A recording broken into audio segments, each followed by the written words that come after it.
Hi, everybody. I'm going to introduce Bonnie, but I don't think I need to. She's one of Culturama's favorite people. She's back again this year. I'm so thrilled that she's here. She's one of the best writers, one of the best editors I know. We're going to record this and we're going to put it on our community page, which is right here. And if you sign up here, you'll find out further news about Culturama. We'll be doing things throughout the year from now on. Something happened. It stopped or... Can you hear me? Yes. Okay. I can now, but not for a minute. Okay. Well, we can go to the community page and follow us there, and we'll have Bonnie's lecture up there so you can watch it again and again. Today we have a whole slate of people. It's Sunday. We'll have Scott Noon-Creeley up next talking about, is it science fiction today, Scott? No, it's poetry. Today, ekphrastic poetry. Okay, fantastic. Okay. And well, I'm just so glad that Bonnie's here. Bonnie, please take it away. All right. So we're going to talk about writing contests today, the down and the dirty. I'm not going to hold anything back, but you already know that, right? So, but I want to encourage you also. But before we start, in my last workshop, one of my favorite people and former client, Biddy Martin, told you that she had landed a literary agent. And a little bird tells me that she might have some good news. Biddy, are you here? I am. I'm right next to you on the screen. Okay. Hey, Bonnie. Hi. Yes, I landed an agent in September. Uh-huh. And I received an offer, I think it was like 2 weeks ago from, should I tell the publisher, Bonnie? Globe Pequot or Globe? No, it's Prometheus Books, Rowan Littlefield. Uh-huh. And I'm not sure if they're going to go with Prometheus or Pico or Pequot or whatever. But anyway, I did receive a very nice email from the acquiring editor this week, which I haven't told you, Bonnie. And he's real excited about me. Just give the honey, cut to the chase, okay? Okay. I accepted the offer this week. Okay, thank you. Biddy sold her book. Congratulations. Wow. Wonderful. So that just shows what happens if you put your nose to the grindstone. How many years, Biddy, did it take for this to happen? Well, as far as writing, I started in 14, but I didn't start writing. I started researching and interviewing. I didn't start writing it till probably 17 or 18. Mm-hmm. So it took her a while, and it does. Sometimes it takes a very long while. But what I want to talk to you about today, and it's so good to see so many of you, especially those of you, one, who have been at my table and we've worked together, and two, whose work I edited this week, because I was just going to take a few manuscripts, but then I felt like I wanted everybody to benefit. And I do think I think the best way to learn is on your own work. So let's start with contests. I want to talk about writing contests because right now I'm judging the Publishers Weekly contest, which I do every year. I think they call it Book Life. I have judged the Rita. I've judged the Mystery Writers of America, Edgar, International Thriller Writers, all kinds of writing contests. And I'm not going to brag on myself, but I've won quite a few. Probably not as many as John Branningham, because John Branningham's won 1,589.5 writing contests in his life. So it is, though, there's something to be said for writing contests. And today I'm going to talk to you about how an entry that wins differs from one that will get published. And I want to start by asking you, why would you enter and why would you want to win a writing contest? Here. Why would you? Oh. Well, it gives you a built-in audience of people that are aware of the contest, so it's exposure. So you'd get the exposure, wouldn't you? Why else? Yes, Andrew. Hi, Andrew. Hi, good morning. I'm eating breakfast, so I'm keeping myself on mute. But money, you can win some money. Yeah, the money's nice too. You know, the money is we'll talk about entry fees in a minute too, and when they're bad and when they're good. Why else, Betty? It looks good on your writing resume. It does. It looks very good. It might even get you attention from a literary agent, who sees your work. Should be on the back of your book jacket. It probably will be if it's big enough, if it's not fourth honorable mention in the, Podunk Writing Gazette. Oh yeah, it would have to be the Publishers Weekly, etc. contest winner. Yeah, it could be. So what you know what though, the real reason, well, all those are reasons, but there's a thing. I have a really good friend and family member who he calls it validation. Not the real word, validation. Validation is a little bit different than the other word. Validation is when you're feeling kind of low, because let's be honest, this is a business that I don't know why, and it's ironic that the most emotionally vulnerable of us are attracted to a field that is the most emotionally challenging. You got to deal with rejection. You've got to keep your hope going, and sometimes you just need a little validation.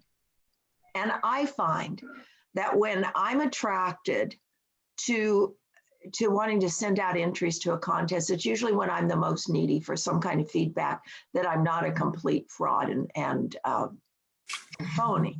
So I think that's important also, that's a reason that we want to do this. So I'm going to show you how to win, okay? Because some of you that I've worked with, I think you're really close to something like that. And I want to start by asking you, how do you think, oh, sorry, John, I was trying to admit that person. How do you think that what you enter in a contest differs than what you submit to publication? In fact, I don't think I'll even ask you. I think I'll just tell you that the manuscript you submit, whether it's a short story, a poem, a novel excerpt, some contests like the Publishers Weekly, it's a whole novel. They aren't always that way. Sometimes that thing that gets published is not what would win a contest, but the thing that wins the contest definitely is a thing that will get published. John, do you want to let that person in? Are you doing that? Yeah, I did. And you don't have to worry about it. I'll let them all in. Okay, thank you. So you have to come up with something that is not the norm, because when we judge, we are going through piece after piece after piece. And so if it starts off slow, because believe me, if it starts off slow, or if it starts off with problematic is a good word for it, you're not going to get read. It might be brilliant. Some of you know what I call the page 142 syndrome. Do you guys, any of you know what that is? And that is many years ago when I started teaching, there was a guy in my class who, back in those days, I was crazy enough that I line edited whole manuscripts for people. I mean, like books, right? And I don't know where I found the time. And this guy said, I looked at his book and I said, you have a really slow start. And he said, yeah, but when you get to page 142, it really takes off. Well, page 142, if that's where it really takes off, guess what? What, Scott? Nobody's hitting 142. Right. So if it starts there, where should you start your book? On page 142. Yeah, that's correct. Because nobody's going to get there. So what I told one of my poetry students once, and I really think it's true of contests, you have to kick them in the stomach and run. You got to get in, you got to get out, and you got to leave them saying, what the hell just happened? And I think that now, John, I'm interested, feel free to chime in, John, because I think you and I, between us, have probably won them all pretty much. And I think, and so if you disagree with me or want to add to something, I say, please do, because you've had that experience. And I've had the pleasure of reading a lot of your entries at my table, in fact, that we've said, this is a winner. Yeah, because you're doing something that's not just good, but also kind of odd. Because there's so Yes. much sitting there that's all the same. It's all really good, but it's all kind of the same.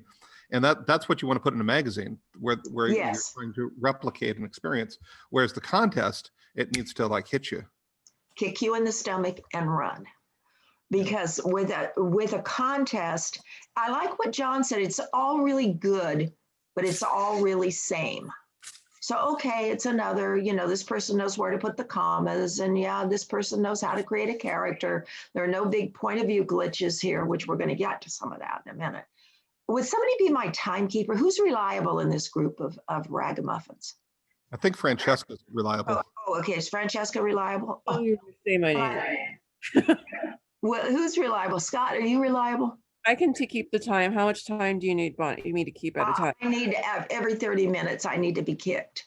Okay. Okay, thank you. So, and where are we now in the first 30 minutes? We're in the first 15 minutes. Oh, Yeah, good. So I can check. So you kick them in the stomach and run. And I don't know why more people don't teach this, because that's what you have to do. It's not just about writing well and writing well enough to publish, because you can be taught to do that.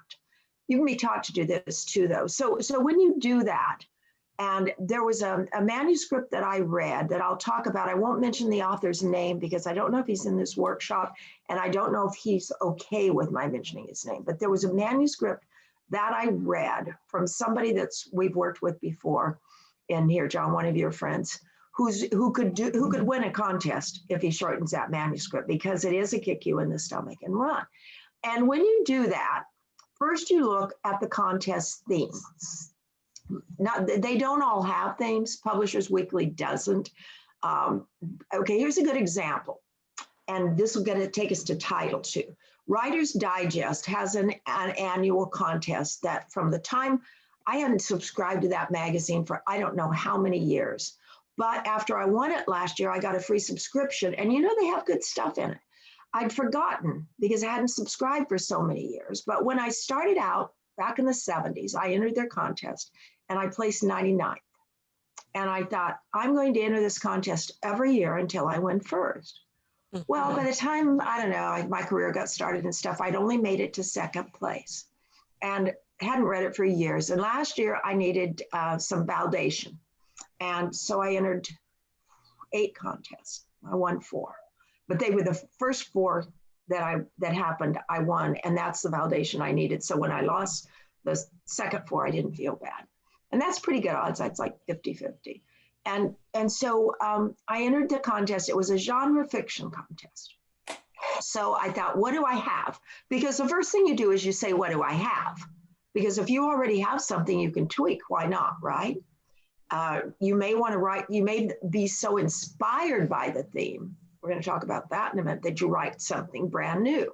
But I thought I must have an old short story around here somewhere. So I went through the dusty bin, and sure enough, I had a short story I started about, before I met my husband, so say 20 years ago. And the name of the story was Feliz Navidad. And I thought, that's not a bad title, right? Feliz Navidad, wouldn't that kind of get your eye if you were a contest judge? But it was really a flawed story about an old disc jockey on Christmas Eve at a radio station in the 1970s. So I went in there and I massaged that story. I made it quirky, I made it retro, and I changed the ending, and it won first prize.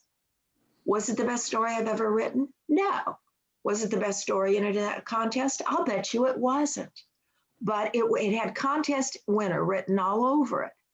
And that same story was selected by Ellery Queen Mystery Magazine and published. So it would have been, I don't know which one I liked more, actually, the winning that or getting, I love Ellery Queen Mystery Magazine. I really like it and subscribe to it.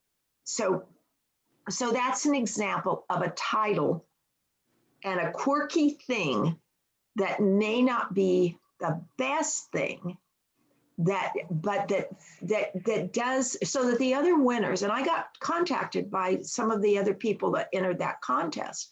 with really nice notes. And so that they don't feel bad that you won, because they think, oh, well, it's kind of a dumb story, but it's quirky and I see why she won. So they don't hate you or think the contest was rigged or something. So there was, in this group of things that I edited for our first editing workshop, there was a great story that I think if it were shorter would be perfect. And it was a bunch of people from another planet. And you don't know really who they are, but they're coming to Earth and they make a bet. I'm not going to say who the author is because I'm not sure if he wants me to say who he is. But they're making a bet on these Earthlings. And then we cut to the chase and we have the story with the Earthlings, which probably I would cut it down. I might almost do it flash fiction. And at the end, we're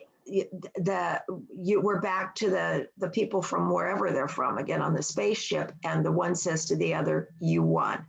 So in other words, the story is about how these people are proving what these people think about our planet.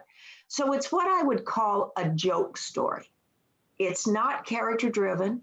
The best stories are character driven. Okay. That's part of why I won that Writer's Digest, because it was very much character driven. It was about an old disc jockey who thought he was a pro and he realizes wasn't a pro at all. And, he murdered his wife for one thing, but that's another story. So, so we have what I call a joke story. It's plot driven, and a plot driven story, and we've all written them. They're not our best work, but they're fun sometimes, aren't they? Everybody's here's written a plot driven story, but because they're plot driven, they've got to be short, because they don't have that lingering, wonderful, like a glass of good wine feeling of a character-driven story. They're a nice cold beer, and that's, or a jolt of espresso. And that's what you want, is you want short, you want kick them in the stomach and run. Does that make sense to everybody? Does anybody have a question at this point? Anybody have a comment? Because I like it interactive, that. So you're saying quirky is good, that it's okay to be kind of silly when it comes to writing contests, because sometimes I don't let my silliness come out because I'm afraid no one's going to like it. Well, you can't worry about what people like.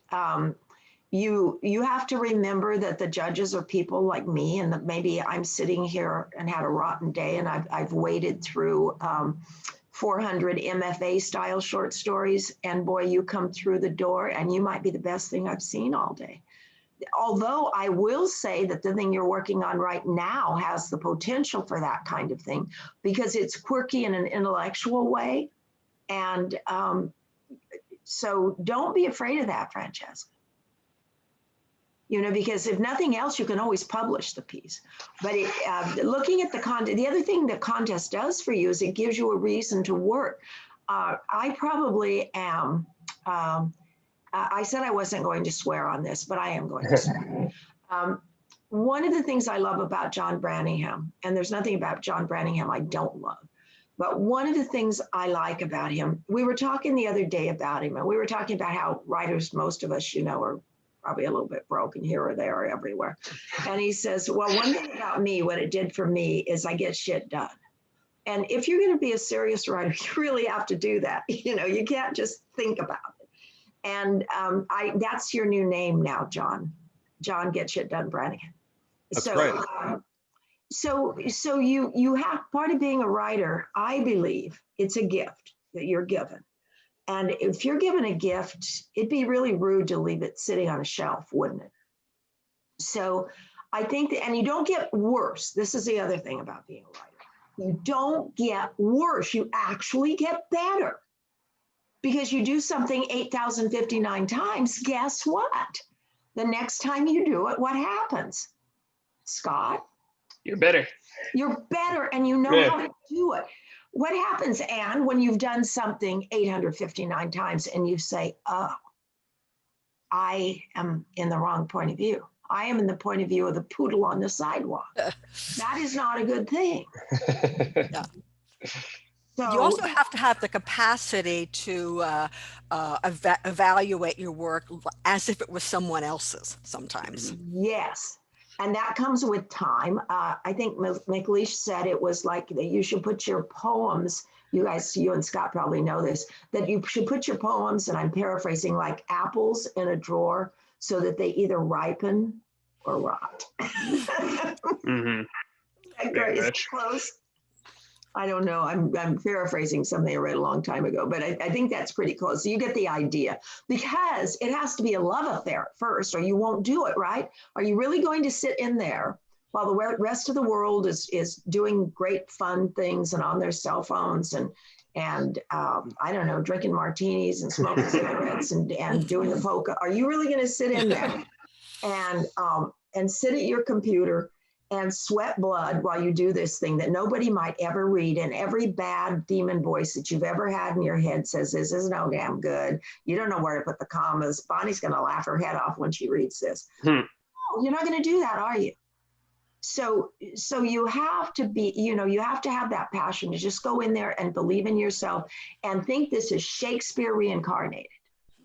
That's what you have to do. But then, yes, John. Kimberly asked a question in the chat. She said, what do you think of poetry and quirk in contests? Oh, what a great question. Poetry quirks in a contest? Mm-hmm. Okay, that's a good example. Many years ago, I won a contest. I don't know if Bay Area Poetry Coalition even exists anymore, but at that time I won a contest. And the theme was nature poetry. I don't know how I remembered this just now. This was years ago. And so I had some poems lying around, like a jillion of them. And one of them started out, I went through my poems. I thought, do I have anything? No. One of them started out, the crickets are louder than your lies tonight. And I find myself turning to them for answers. And I don't remember the rest of it right now. So you know what I did? I titled that baby Bug Talk 1.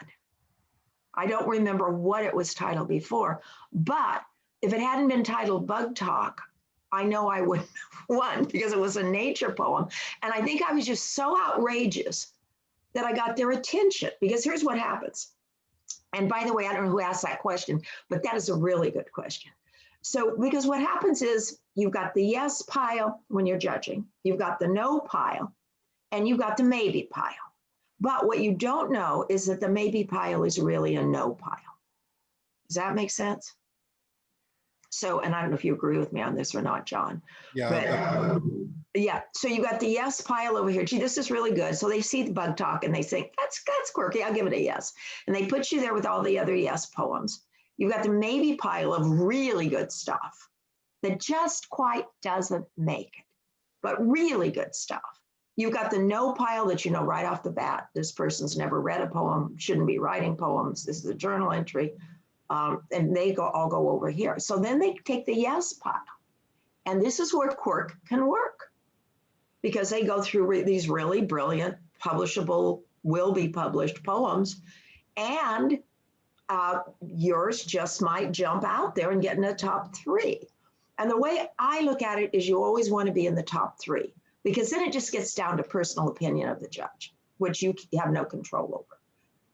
So you always try to get in that little finalist pool there, and then just leave it up to the universe if it's your time or not. But you want to get in that little kind of pool up there. And and yes, you can do it with poetry. I did it with another poem that John and Annie both helped me with. What was that called?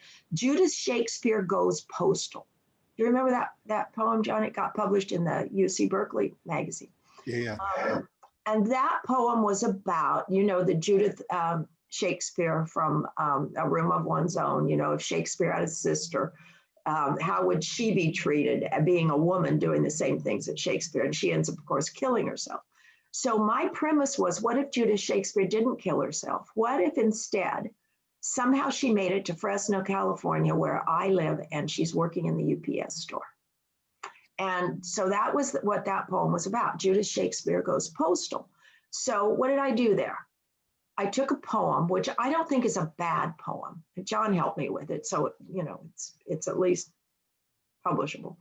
And gave it a title that, whether you like it or not, would probably get your attention. Did somebody say something? Okay. So again, does that answer your question? Because I don't know who asked it. So yes or no? Yes, that was a great answer. Thank you so much for that. Okay, good. And feel free, you can ask your questions out loud if you want to. I like to have a lot of activity. It's been 30 minutes, Bonnie. Oh, thanks. Thank you. Thank you. So quirk, I'm not saying every single contest entry has to be quirky. Although if you look at the winners, you can always ask yourself, and that's the other thing you have to do.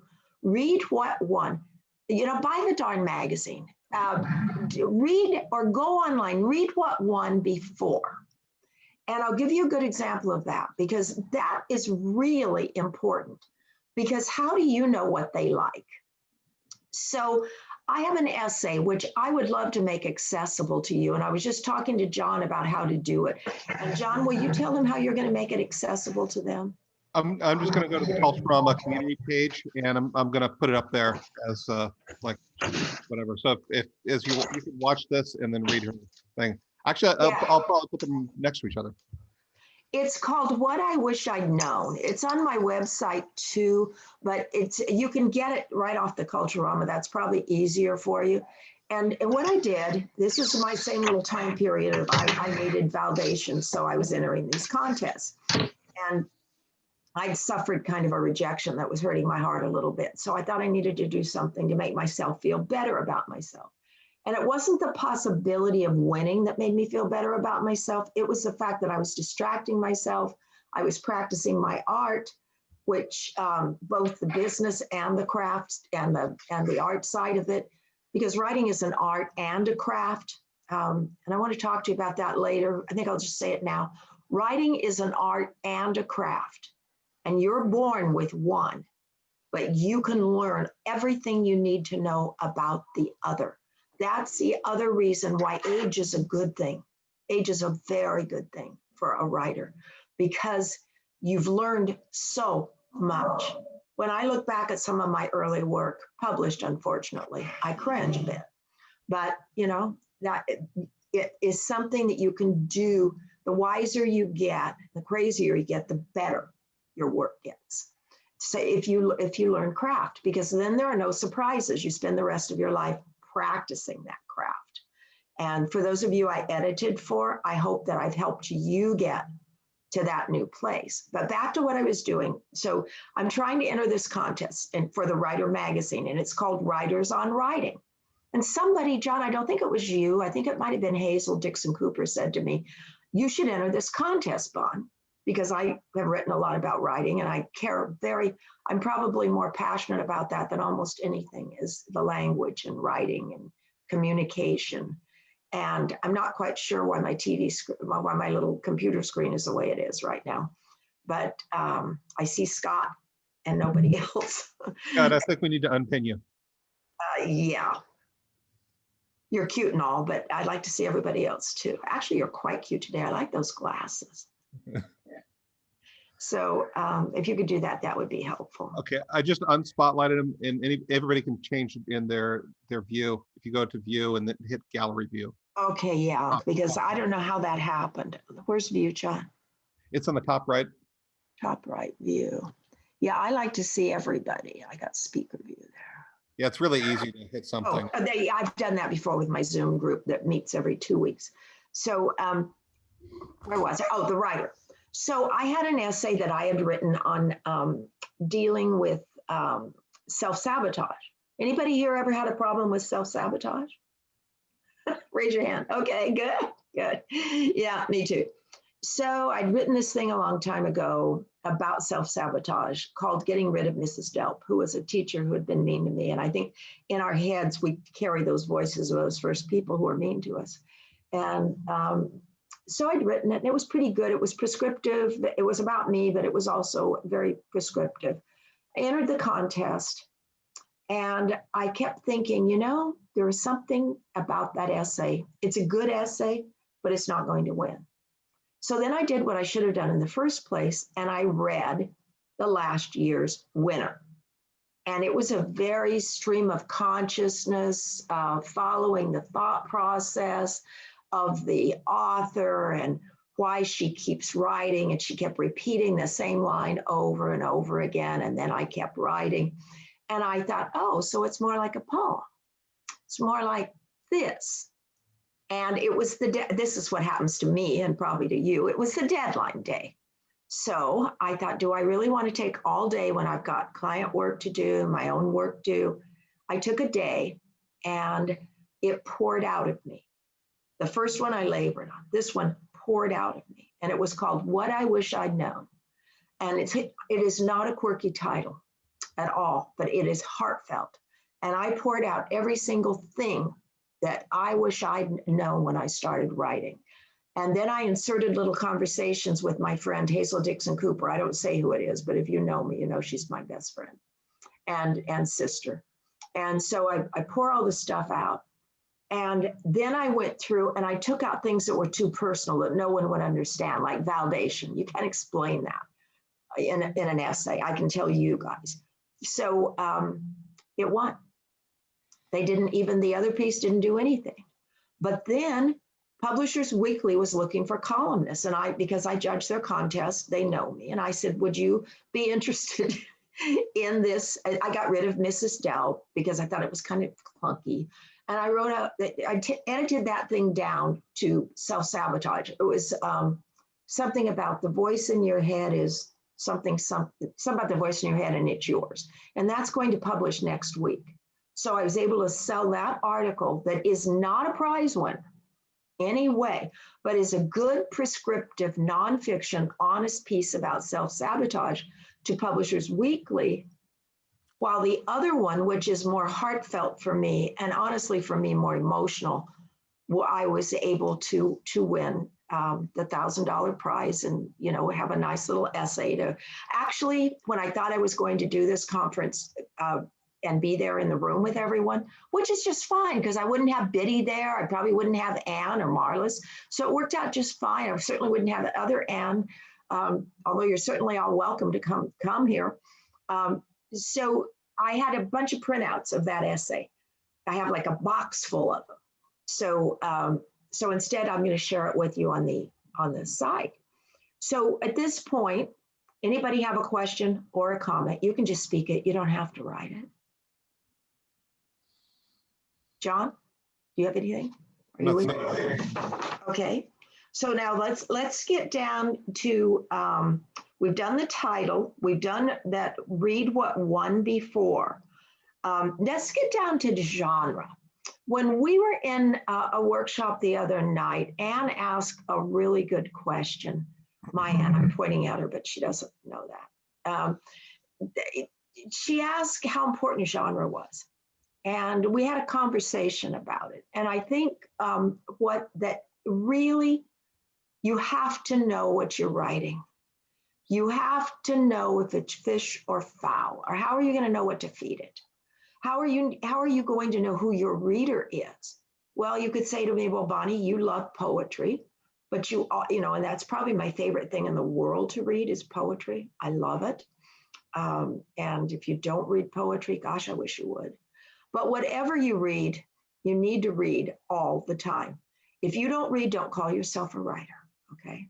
That's just that simple. If you don't love the language and you don't love the way people put words together, then this is just therapy for you. Go and do your therapy.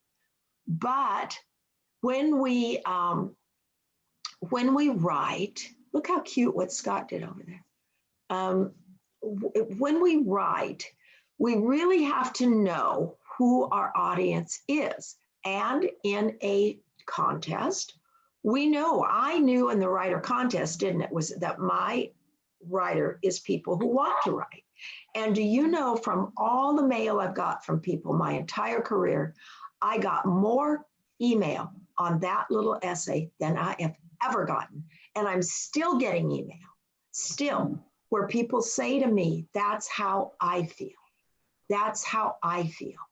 And it was really great. One woman wrote to me and said some nice things.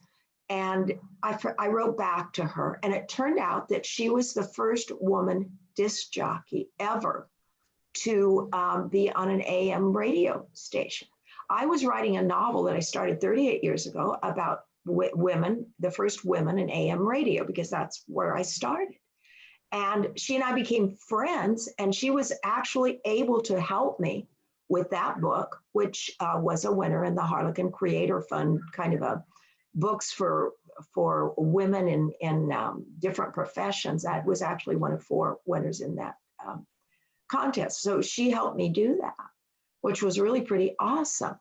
So, and when it gets, I mentioned radio. I worked, my first job out of school was I was a copywriter, the first female copywriter at the biggest rock station chain in the country. We were the Fresno branch of that, but it was the biggest. It was called Boss Radio.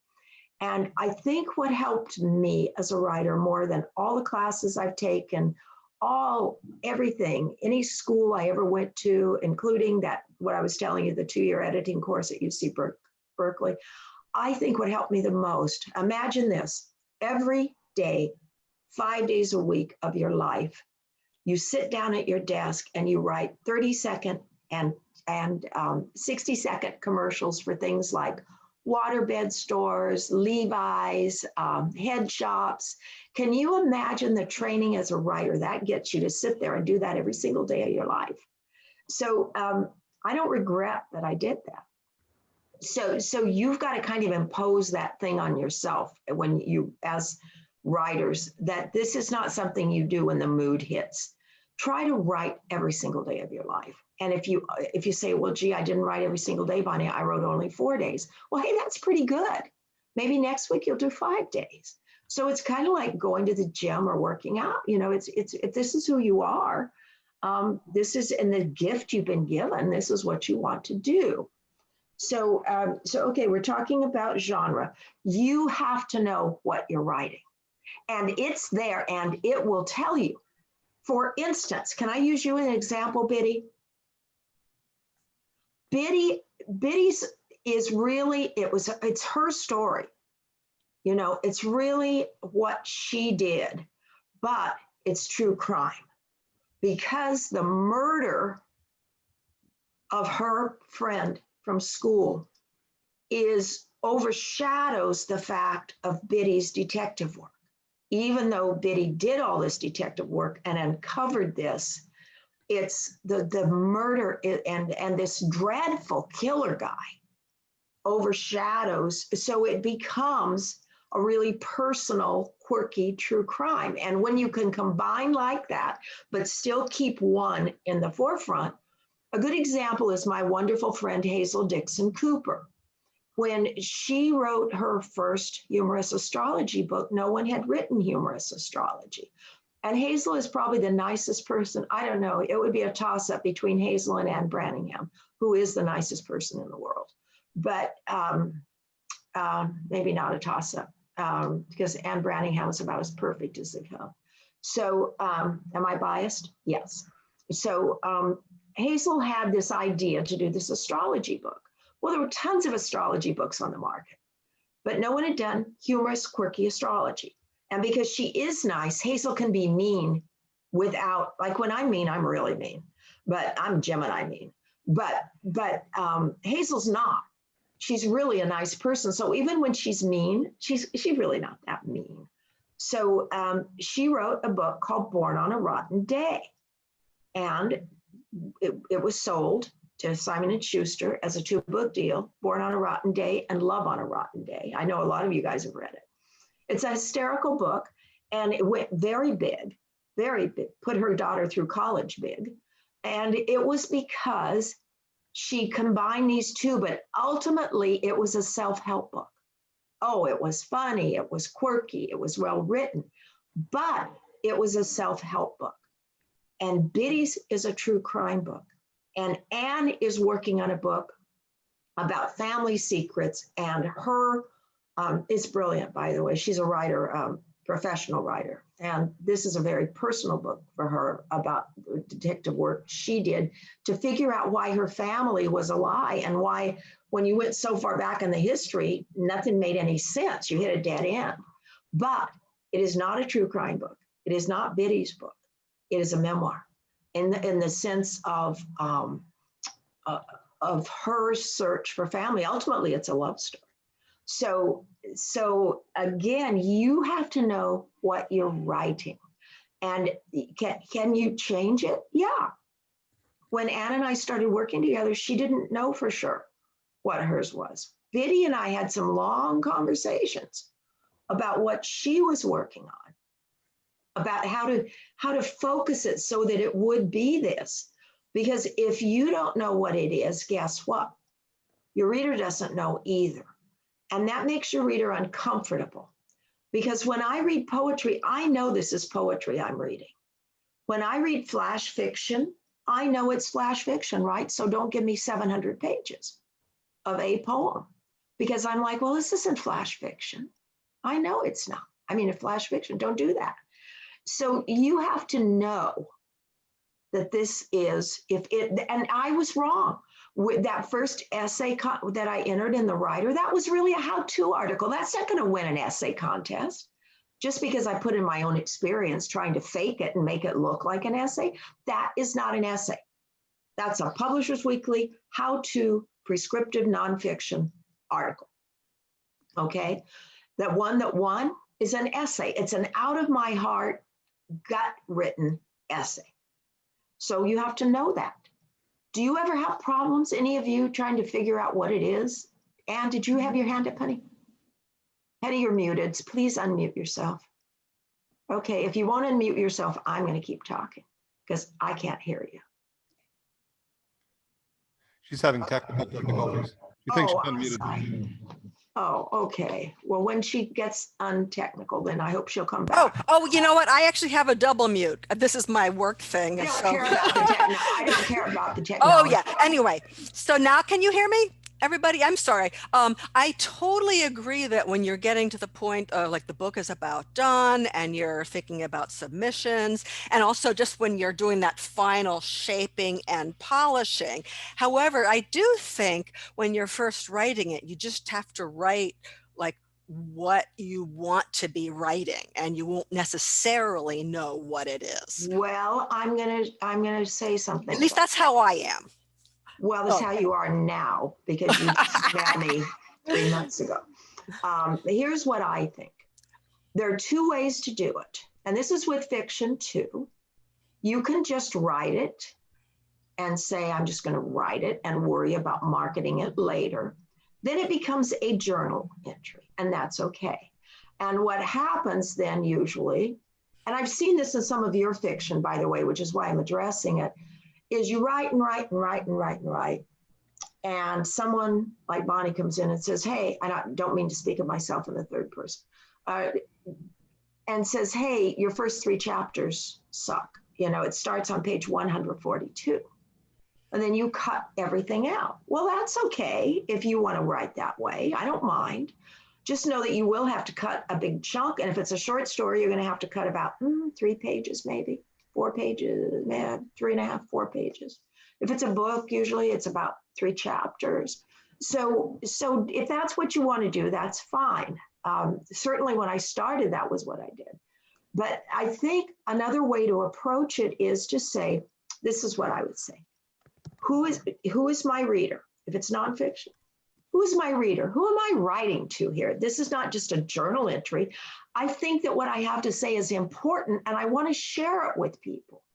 Well, who do I want to share it with? You know, do I want to share it with the people watching Duck Dynasty? Do I want to? No, probably not. Do I want to share it? Sorry, Scott, I don't mean to offend you about your favorite show. So do I want to share it with Marlis? You know, do I want to share it with an intelligent audience, with heart and soul? Who do I want to read this? Who is my reader? Then you say to yourself, these are the 2 questions, guys. What do I want to tell this person? And then that gives you some focus. And then if it were my essay or my article, I would probably do a little rough outline, nothing real fancy. When I did the essay that won, it poured out of me, but I do my essays as kind of a cluster outline, you know how to cluster, right? It's not what they did in the 70s with Wesson oil in a pile. It's you actually make like a circle and put in the middle of the circle what what's your main message, and then you make all these little things coming out.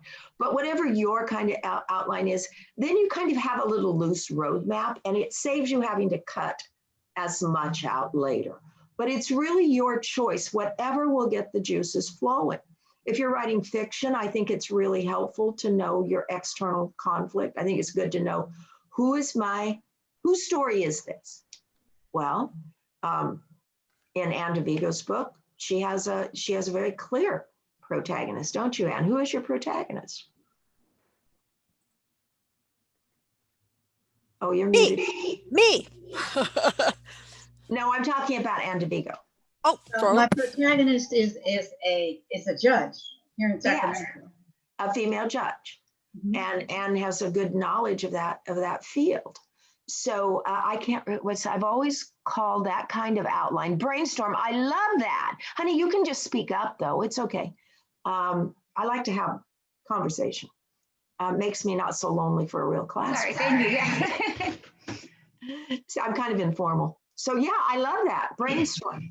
So so Anne knows who her protagonist is, and she's writing, I hope, a domestic thriller. I don't know that for sure. Is that what you're writing? Yeah. That was one thing that Bonnie pointed out to me when she sent back the first 20 pages that I sent her.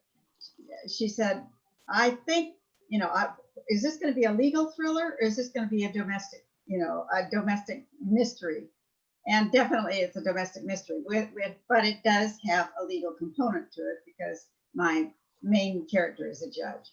So what happened, and she's a good example of this, because this could win a novel contest as a domestic thriller. I don't think it would as a legal thriller. So when I read it, she hadn't made her genre clear in the first chapter because she's still getting her engine running, when you do your first draft. I'll tell you, when I write a novel, the last thing I write is the first chapter. I always have a placeholder so that I can launch it, but I know I'm going to come back and rewrite that first chapter. So I didn't know, so I wrote her a note, because then once we got going and the domestic thriller part of it, domestic suspense part of it came in, I'm glued to the page. The psychic distance becomes right here. Before I was looking at it more like that. So does everybody know what psychic distance means? No. Has anybody read John Gardner? Let's see hands of people who have read John Gardner. Oh, I'm so proud of you guys. John Gardner was Raymond Carver's teacher. And he wrote some wonderful books on writing that I still have, in fact. And he talks about psychic distance as being how close the reader is to the story. So if you're reading a chemistry handbook, the psychic distance is pretty far. But if you're reading a poem by John Branningham, your psychic distance is right here. And that's what you strive for with the reader. So when I started reading Anne's book, yes, I have that also behind me somewhere here. Probably with a cat sitting next to it. So when I read Anne's sample, the psychic distance got closer and closer, and I thought, and I wrote her a note, and I said, is this a domestic suspense? I hope, because 1, I love them. 2, they're very hot right now and very easy to sell. And 3, legal thrillers are kind of, they're still out there, but what's new, And so I was although having a woman judge was a nice touch. So anyway, that is, why did we get on the subject, Anne? Genre. So thank you, because you're a perfect illustration of that. Because if she had continued down that path, it wouldn't be clear what the main question is. So that you say, whose story is it? It's the woman judge story. What does she want externally? And it can't be to win the court case or to judge this thing. It has to be about the dead husband who's not really dead, to save her husband from the dead husband who's not really dead, or from whatever the threat. And I know there's going to be a threat because I was panting by the time I got to the last page. I was trying to turn the page on the computer thinking it was my fault. And I thought, that's the end. So you have to be able, does anybody have problems with genre? Would you like to ask me any questions about how to figure out your genre? Marlis. Yeah, Bonnie, am I on? Yes. So one of my novels is about the first Grand National Jalopy race in 1957, which the man who won it later became my stepfather. I had all of his scrapbooks and I went to the races a lot. Actually, both my fathers were race car drivers. So I had all this information and it was sort of an homage to him, but because it needed to be a novel, right? I decided to have a 15-year-old girl find scrapbooks and decide that that must be her real father. She's being raised by her aunt and she runs away. I love it. So here's my problem. I've rewritten 3 chapters for the beginning. One from the 15-year-old girl as she's running away and plotting how she's going to first see him and make him reveal whether or not he's her father. The other one from her aunt, who is a maiden school teacher who thinks she knows kids really well and is shocked that her niece has run away. And she knows the family secrets because he was married to her sister. And then the 3rd chapter is him in a race, getting ready for this biggest race of all time and not wanting any distractions. And then she shows up at the motel, right? And I kept switching those 3 chapters around, those 3 points of view, trying to figure out where to jump into that and whose story it really is. And I'm still struggling with that. Okay, well, I can help you, I think. What is the genre? That's what I don't know. You see, that's why you're struggling. See, that's why you're struggling. Because you don't know. Fiction. Okay. But it's also historical fiction. That's the problem. You have to, and you're dealing with something else too, and it's called the "that's what really happened" syndrome.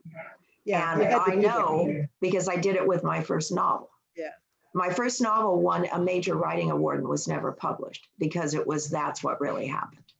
And so, what you have to do, and you can do it if you can remove your emotions from it because you're an excellent writer. And what you have to do, first of all, 3 points of view is a whole lot. Can you get rid of the maiden aunt? No, she's the love interest. Well, you don't have to have her point of view, do you? I know it's 3rd person point of view. It doesn't matter. You have too many points of view for that kind of book. Yeah. Okay. Yeah, you're doing too many points of view because you're trying to tell what really happened. I already know that. And what you have to do is narrow your points of view down. I think women's fiction is what it is. I love the girl's point of view. I love doing it, but it's your book. You know, if this doesn't resonate with you and 24 hours from now you wake up and you say, no, that won't work for me, then I'm wrong. But maybe if you think about it, the girl is the most appealing because she's the one taking action. She's the one doing something. Having that in the background is great. But if you're just trying to write about 2 men you loved and about a sport, which I think is fascinating to me because I never would have pictured you coming from that background. I figured your father was probably one of those professors with patches on his sleeves. And so it makes me really happy that my husband. I know your husband, I know. But he's not just that, he's a musician, a bunch of other stuff. So no, I see what you're saying. That makes sense. Yes, and really, if you can force yourself, like if I could go back and fix my first book, so it wasn't so much what happened to me. It was good enough that it won a really big award, and every other book that had won that award 5 before it got published, mine didn't. And which added to my feeling like a failure for the rest of my life. But well, that life, not this one. And so what I would do is I would pretend you're your own editor. And I would say, whose story is this? It's the girl's. It's her story. What does she want? She wants to find her father. Oh, yes. And who doesn't? And so then who opposes her? Who is the antagonist of this story? And what does she have to overcome? What are the stakes? What does she have to risk? And then that's your story. Everything that doesn't fit in there, I hate to tell you, is another story, an article, your memoir, a long form essay, everything, all your researchitis. When I researched the radio book, it was so full of researchitis. Do you guys all know what researchitis is? Have you all fallen into that rabbit hole? Oh yeah. Yeah. Oh, yeah. I can tell you Paul Simon's first song. I can tell you things about Elton John. All of that stuff I love so much. Some of it I put in that short story that I told you. So you really have to be, once you've written it and you've been the creative writer and you've poured your heart out, then you have to come back to it as the editor with that left brain. And you have to say, and I'm so glad you asked that, Marlis, because that's exactly an illustration of my point. You're struggling because you haven't dealt with that first question of what is the genre. And when you do that, not only will you probably have a good contest piece, you probably get a thing published. Because you can say with conviction, could it even be a young adult book? That was what I was wondering. That was one of my questions. It could be, but how old is the girl? She's 15, going on 16. It could be, is it historical? 1957. Oh God, what a great, I'd almost do it women's fiction because you're literary-ish and you could probably pull off great women's fiction. Either way, whatever your heart calls you to, but then you have to follow the rules of the genre and you've got to be brutal. Bonnie? Yes. It's been 30 minutes. No, not already. Okay, so we're an hour in. We got 30 minutes to go, right?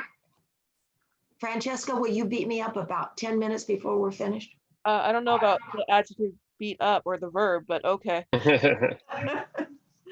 Well, just remind me because Scott comes after me and I don't want to take any of his time because he's going to be awesome. You're fine. There's a cushion between them, but yeah, we can't miss out on you. Bonnie, No. someone asked, is there a list of genres or subgenres and the rules? Well, you can write to me, but I mean, yeah, you can Google them, but really the general categories where most books fall, we've got the whole science fiction thing, which John and Scott can really tell you more about. John, what are the main subgenres of the whole sci-fi thing? Really, Scott's the expert, so. Okay, Scott. Well, in terms of subgenres, there's like predictive fiction, there's apocalyptic fiction, there's three genre concerns that make something science fiction. It's dealing with a new thing, dealing with humans or non-humans, dealing with humans and non-humans, and dealing with humans in an uncertain future. And any of those makes it science fiction. And then they all fall into subgenres based on that. Okay, and then there's thriller. This is where I am confident. There is women's fiction, which is a very broad, very successful range that ranges from romance, traditional romances, all the way up to literary, what we call upmarket women's fiction. It's very, very big market.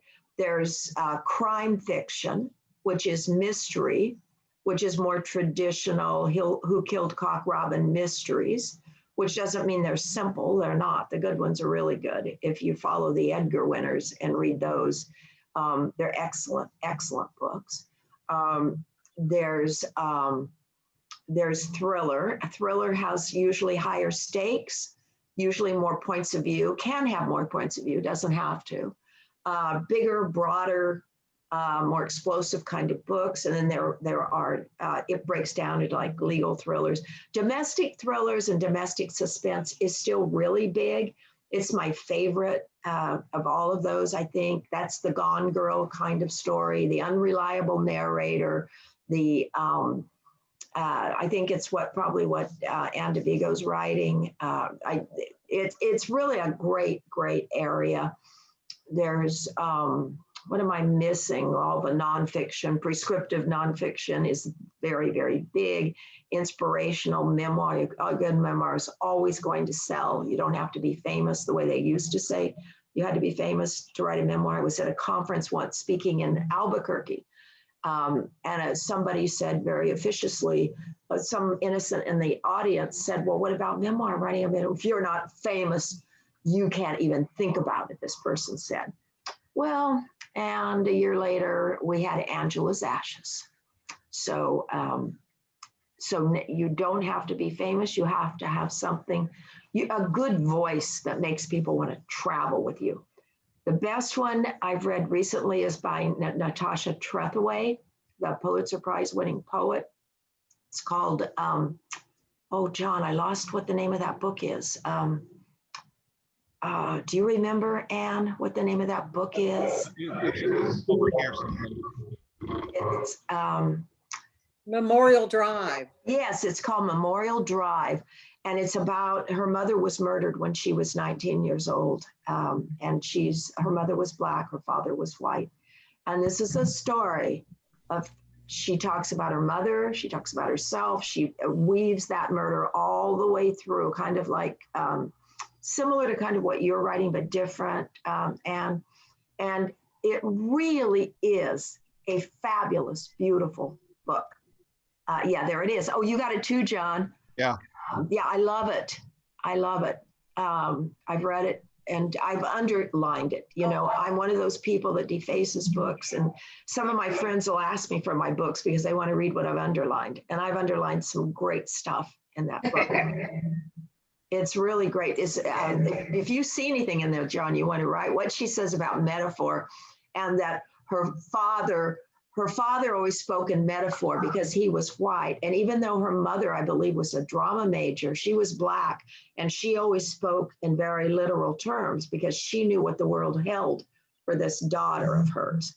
And she quotes Frost on metaphor. I think it's around page 40 something. I can't remember for sure, John, and you don't have to find it. It's all right. But anyway, it's really important that you know what you're writing. And let's see what else I want to tell you. Genre was really big. Oh, with fiction, it's really important to know what your inciting incident is. What is the thing that happens? And Marlos, this will work for you, both Anns, even though you're doing nonfiction, it's really important. Francesca, this is for you too. Where does your story really start? What is the inciting incident where your book, what is the page 142 for your book? Where are your short story? What is the thing that happens that launches your story? And how close can you get that to chapter 1? Because if your book doesn't start happening till chapter 3, guess what? Guess what? It's not going to happen. If I'm judging a contest and it takes till chapter 3 for the book to take off, I stop reading at chapter 3 and I put the book in the no pile. It could be great fiction. It could be something great prose, but it doesn't matter because that writer has failed to focus. So don't think about it as I write horrible, I'm a rotten writer or I'm a great writer. Think about it, how focused am I? How focused? Is this story focused or is it blurry? Do I need, and we all have a little blur to our stories, don't we? So we have to tighten that lens a little bit. So at this point, I know we're getting close to the end. Questions again, because I want to be sure that I'm telling you what you gave me an hour and a half of your life today. I want to be sure I'm telling you what you came here for. So as far Bonnie, as you said that you were going to talk about good fees versus bad fees with contests. Yes, let's ask. Thank you, Linda. Francesca had a question first. No, Oh, sorry. Okay. Go ahead. I can ask you, Bonnie, when we have our private session. It's No, cool. go ahead and ask. Well, I was just wondering because you said your story needs to start right away. And the reason why mine got like a little slow was because I was doing character development. So where's that line with the story starting right away in character development? Well, you were doing character development that you probably should have done off screen. In other words, we have to develop our characters, and we either do that in the story or we do it before we sit down to write. And then when we do it in the story, we have to go back and cut because we can't tell our reader about our character. Our character has to be fully formed when they hit the page. And you and I will talk more about that, because I can show you what I mean on your story with both of us on it. Linda, yes, thank you for the reminder. Mm-hmm. When it comes to fees on contest, I've changed my attitude. My attitude used to be, if they charge a fee, I will not enter it and I will not recommend it. Because in the old days, they charged fees because they had to pay people to go through the entries. Well, they don't have to do that anymore. We don't have postage. We don't have any of that stuff anymore. But I pay a fee sometimes, and I'll tell you why. I pay a fee if I think I'm getting something, and that means maybe a subscription to the magazine. I pay a fee if it's somebody like, I don't know that Grey Wolf Press. Do you know, Marlis, if Grey Wolf Press charges? I can't remember. I believe they But do.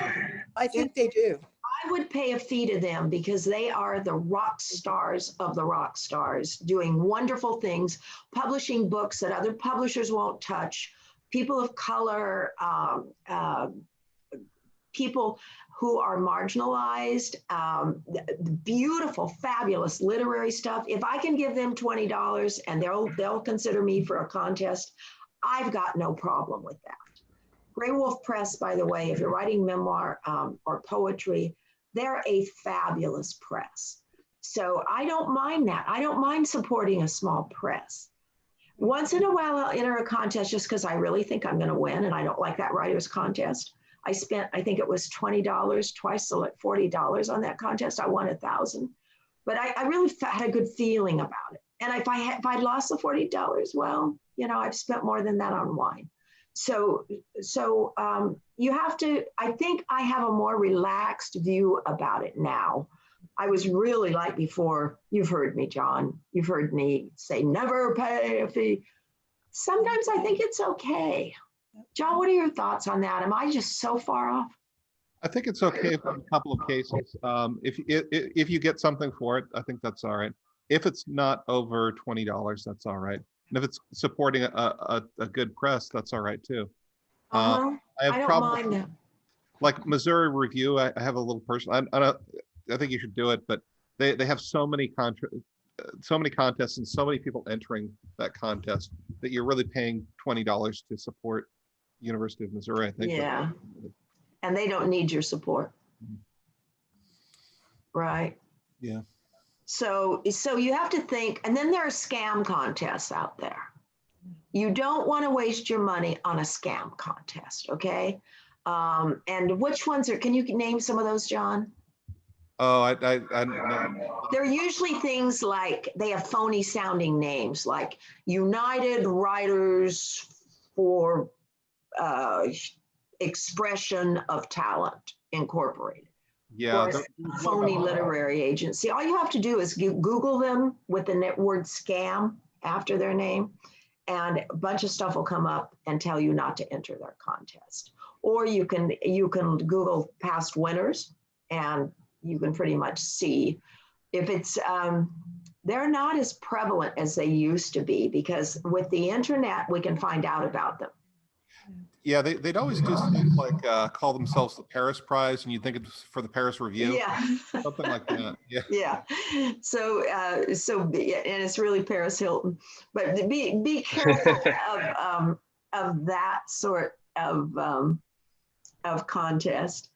Yeah, and I think publications like Writers and Poets also have lists sometimes of contests. It's called Poets and Writers magazine. Oops. I knew something like that. Poetsandwriters.org is probably the best source on the internet for writing contests, especially if you write poetry, especially if you write essays or short stories. Bless you, whoever sneezed. That is an absolutely fabulous source. And you can go online. They'll even let you set up a little thing for dates so you get reminded of deadlines. So that's a really, I'm glad you mentioned that, because that is an excellent source.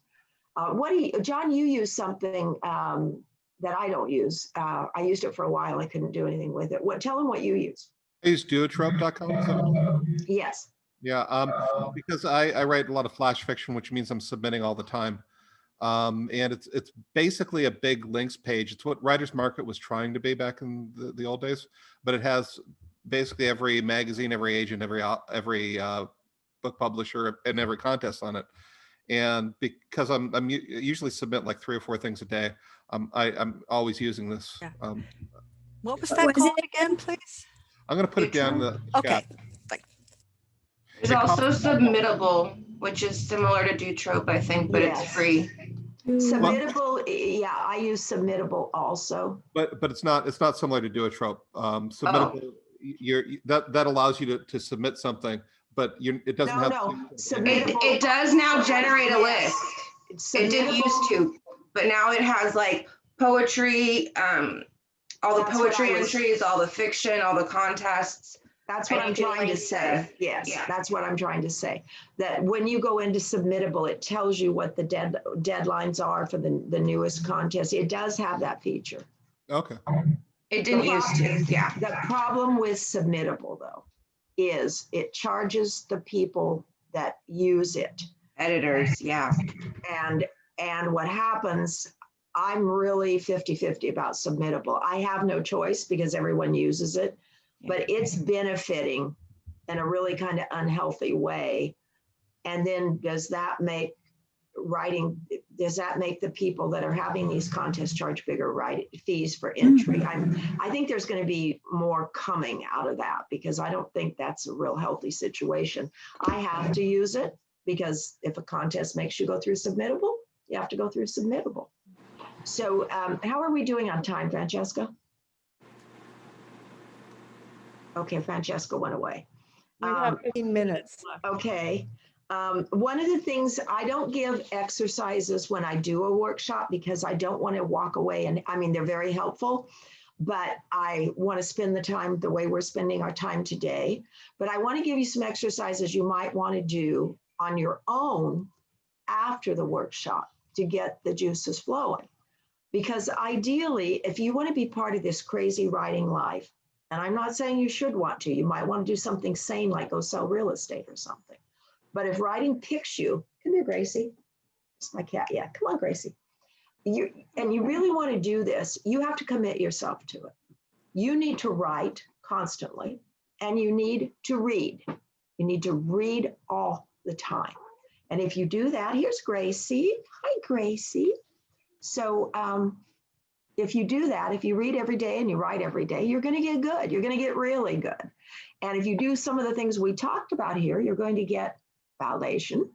So one of the exercises I like that has worked really well for a lot of the people I work with is making a passion list.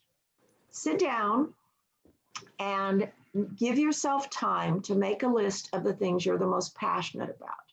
And at first it's going to come out like a Miss America contest, you know, world peace and whatever, but just keep writing, write down all the things you're passionate about, whether it's your cat, whether it's MAC lipstick, whether it's chocolate truffles, you know, just everything you're passionate about. Don't judge, just write it down till you've got about 20 or 30, and then go back and circle 4 of the things you're the most passionate about. And that is going to tell you so much about yourself that you won't believe it. And then I want you to do a Ray Bradbury exercise he called the 10,000 word sentence. I want you to, it's almost treat time. You'll get one soon. Oh. It's treat time. So what you do, you set a timer for 10 minutes. And here's what I want you to do. I did it for the first time at your conference, Marlis, and people were amazed. Pick one of those 4 things on your passion list that you've circled and write for 10 minutes on that topic. Stream of consciousness without using punctuation. What do you think that does? It frees you up. Yes. I don't know who said that, but absolutely yes. It frees you up because you're not judging yourself. You can't. You're free writing without punctuation. And you will be amazed at what comes out of you. It probably won't be the first sentence. Well, it's all a sentence, but it probably won't be the first part, but somewhere in there, you're going to find some brilliance. And that will break up all this judgment in your brain that, believe me, is what you're dealing with. All this stuff that's blocking you, holding you back, whether it's something good like Marlis's love for her dad, or whether it's something bad like Mrs. Delp's voice saying, why can't, you can't do anything right. So you just get rid of that until you can get down your gift and you can get down your voice. And then you can look at that and that'll give you, here I've been talking about rules this whole time. And now I'm telling you to write without rules because that's where we start. That's where we get the gift down. And then we look at this other stuff, right? So let's take some more questions and comments. I think we probably have what, 5 minutes now? 10 more minutes. Oh, we got 10, good, because I got some more things I can say. Who has a contest? Andrew, you've been quiet as heck today. Do you have any comments or questions? Me? Uh-huh. No, I've just been taking a lot of good notes. I gotta, I know I have a lot of work to do on this contest that I have to get done in the next week because there's the deadline coming up. And deadlines are really good for getting writing done. You know, you're right. That's another reason to do contest. It forces you to do something by a deadline. Absolutely. And if you can do that, you know, you're really, then you have something you can work with. And you've got, you feel also, you kind of give yourself permission to write. A week is a lot of time though, Andrew. That's good because, you know, when I did that last entry for that one thing, I had 1 day.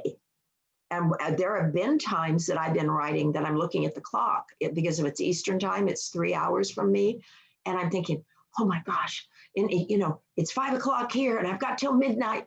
You know, that's kind of fun. Writing under pressure can really do it for you. The other thing I wanted to say, since we have a little bit of time, is really learn point of view.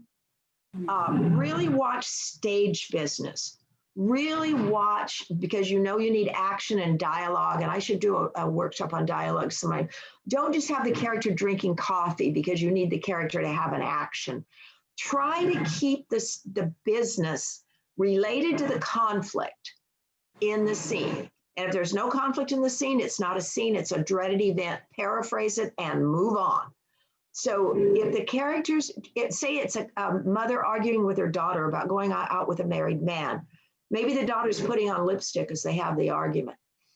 Something related to the conflict. If you can't do that, go into the character's head, because that's another way to tag dialogue, is to have the character think something. So there are 3 ways to tag dialogue, and some of you use double tags. She said, and put her coffee cup on the saucer. Well, you don't have to have the she said, take one or the other.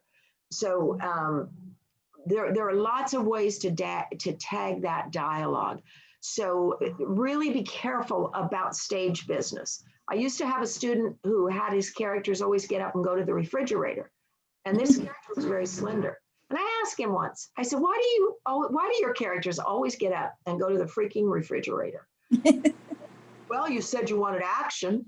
So yeah, I wanted action, you know, but it's got to come out of the character, not just because you're thinking, you know, that would be a nice thing to do right now. So we're getting close to the end. Anything else? Somebody wants to know if you have any workshops coming up. You know, I think it's a private one though, in for some Canadian writers group, like of 100 people, but I'm going to be doing on what I want to do. John and I haven't talked about it yet. He may have a better idea. I would like to talk more about self-editing. I would like to do workshops on self-editing, because I think if I could teach people that, they'd still need an editor when they get to a publishing house. But most of what I see, if I could just teach people where to start your story, what's the difference between a scene and a dreaded event? How do you tag dialogue? I think that, you know, and I know that a lot of you know my mission. My mission is that it took me 22 years to become published and to be able to support myself as a writer. And that's because I didn't know things. That what I call the missing 5%, but in my case was probably missing, you know, 89.5%. So that's my mission, and that's what I'm passionate about doing. So John and I will talk, because I'll probably be doing whatever I do with John. Great, thank you.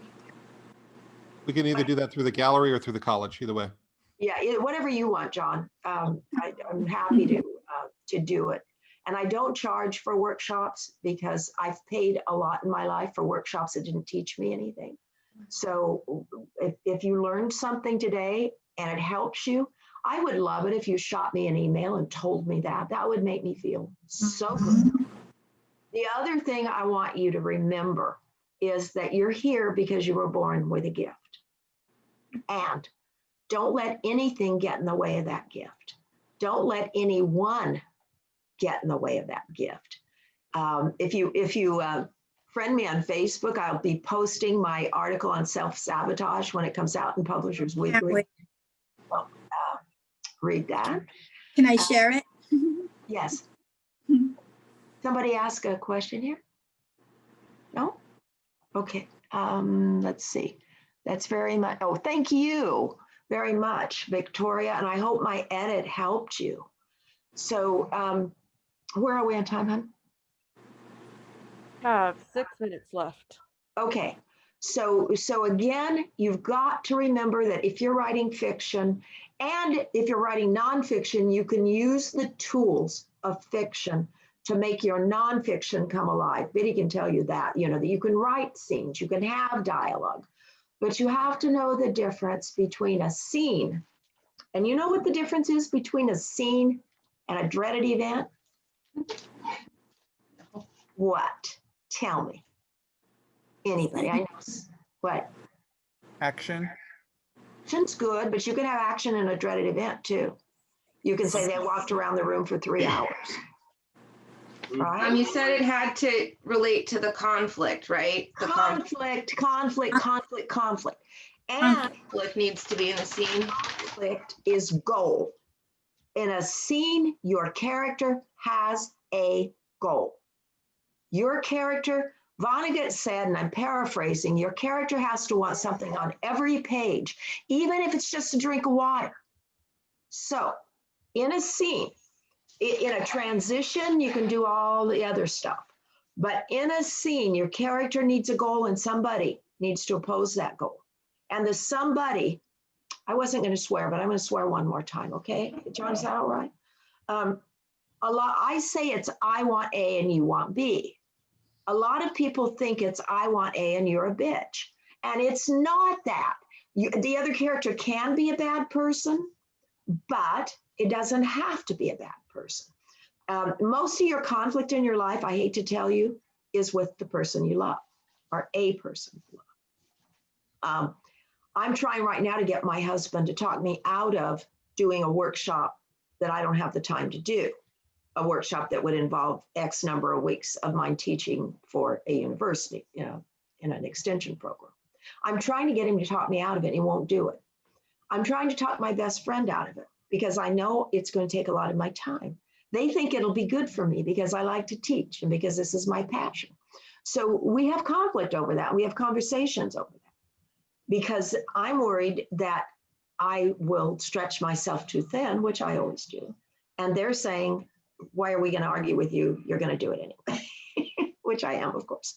So think about the most recent conflict you've had. It's probably been with someone you love that wants the best for you. So that's what a scene has to have. I'm glad I had time to tell you that. Your character has to have a goal, even if it's a small goal. If it's a mystery and she's interviewing the bartender, she wants to find out if the killer was in the bar last night. The bartender, for some reason, isn't going to give her that information.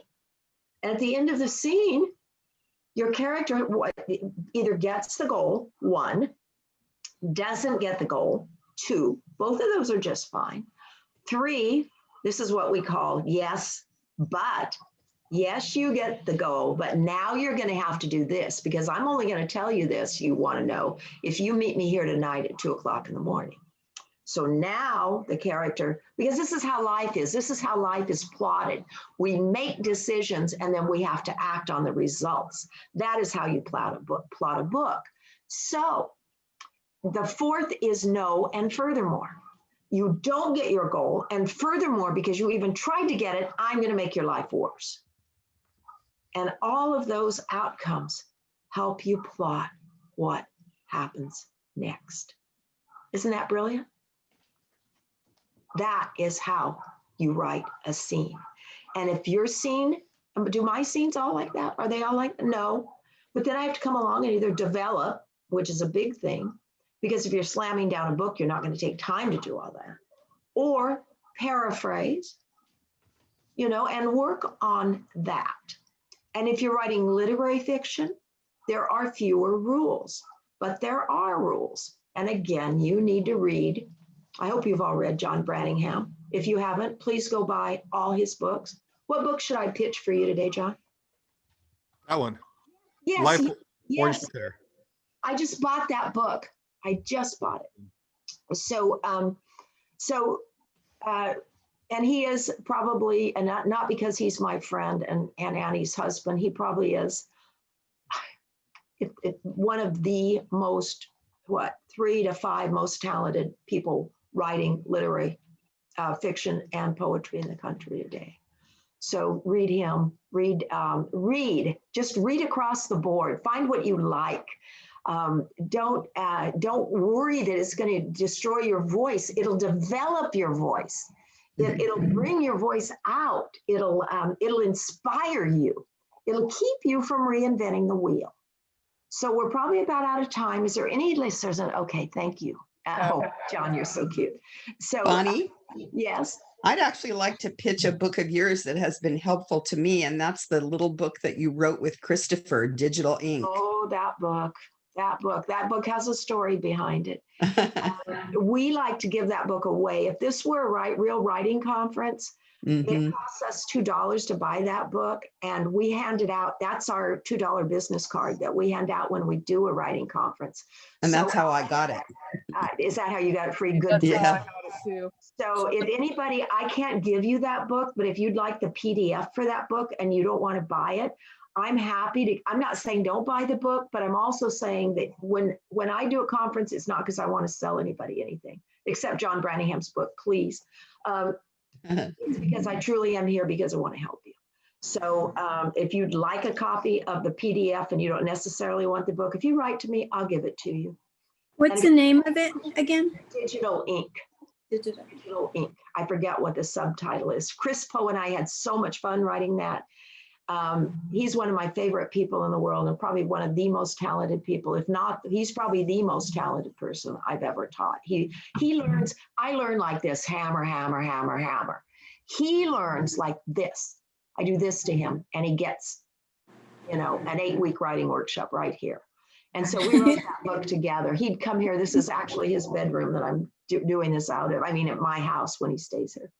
And he would come, and this was before he had his daughter, and we would work on that book all day and most of the night. We drank so much coffee. And it's everything that I thought kept me from getting published.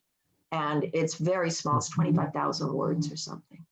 So I think it's probably time for us to end this and get ready for the next workshop. I want to thank you again. I wanted to especially say to you, you're going to have doubts, and that's just natural. I have doubts still to this day, if you can believe that. And I don't want you to let yourself or anybody else talk you out of using your gift.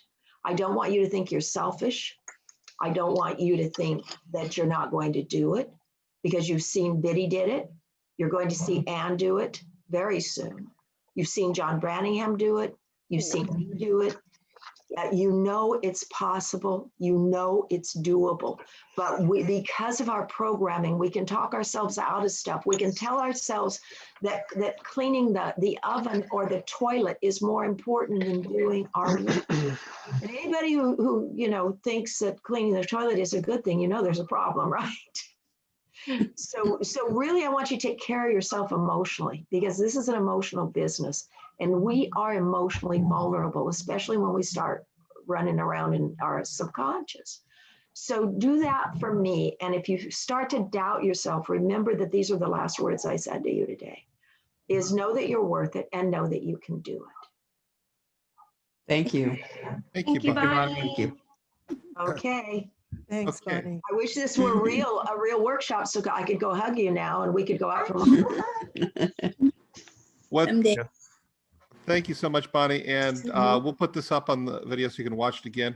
Also coming up pretty soon is in half an hour in the same room. So if you want to hang out, that's fine, is Scott Noon-Freely. He's going to talk about ekphrasis and poetry. And That's Scott, great. you are the professor of the year at Whittier College. I've forgotten how to say that. Whittier? Yeah. Oh, yeah, sure. Whittier. I'm teaching at the Chapman MFA too right now. No, but Scott and I work together too on projects. Oh yeah, yeah. Scott's going to be working for Forbes Books. I do ghostwriting for Forbes Books and book doctoring, and Scott's going to be doing that. And Scott's worked with one of my clients at least. So he and I are doing some things together that excites me because Scott's much nicer than I am. You're wonderful. And he's a lot more patient, and he's so smart, and he's so wonderful. So, I didn't mean to interrupt you, John. Sorry, go ahead. Yeah. So I didn't know you were Professor of the Year, but I'm not surprised. And it's just wonderful to watch Scott. He was my student. Now he's the master. So. Oh, geez, you guys are killing me. Thank you. Yeah, he was John's student when I met him. I met him at my first writing conference. If you can believe, how many years ago was that, Scott? Oh, I want to say, geez, like maybe 6 or 7, maybe 8. This is your first one? Clovis? When you were, this is when you were, I think weren't you? Way back in, that was geez, I don't know, John, when was that? 2000 and, maybe 10? Yeah, maybe 9, a while ago. Yeah, that's when I met you. Yeah. And when it was called Writers Weekend and not Culturama. Yeah. And then we've done workshops here together, locally. So he has a lot to say. Oh yeah, Bonnie helped me get my first publications with her advice. So take it all seriously. Well, I think Gracie and I are going to go would you like a treat? I think that's what you want. That cat is so cute. Isn't she adorable? She's a little rescue. She's a Norwegian forest cat. And they have the best heads. Don't they? She's a little rescue cat. I think she's probably the runt of the litter because the tail is a tail of a cat that's about 40 times bigger than she is. She's got this huge tail. And then she's a little bitty thing. Oh, now she figured out you're a real person. Anyway. So did Stephanie Hammer come today? I don't think she's here, huh? Is Stephanie here? I see a Stephanie. I don't think it's her. Is that you? Is that Stephanie? Yeah. Hammer?